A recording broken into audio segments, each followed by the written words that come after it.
Hi guys, welcome to my mini vlog. আমি কায়নাত, কলকাতা থেকে। অনেক দিন পর আজকে ইউএসের কথা খুব খুব খুব মনে পড়ছে আমার। তো ভাবলাম কিছু ভিডিওস আমার গ্যালারিতে থাকা শেয়ার করি আপনাদের সাথে, আর আমার কিছু মনের কথাও শেয়ার করি। I miss my friends and family back home.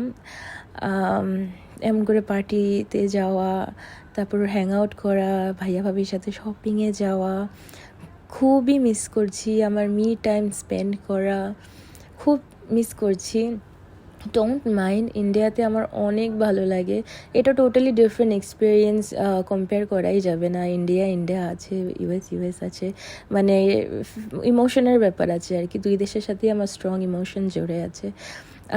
এইটা ঠিক যে এখানের মানুষের সাথে একটু মেন্টালিটি আমার ডিফারেন্ট আছে, অ্যাডপ্ট করা একটু মানে হার্ড হয়ে যায়। এখানে আমার পাপা, আমি ড্রাইভিং করছি, সেটা রেকর্ড করছে, আমি ড্রাইভিং শিখছিলাম। কি আর করার, মেমোরিজগুলো থেকে যায় কিন্তু মানুষগুলো পাশে থাকে না। I guess this is life.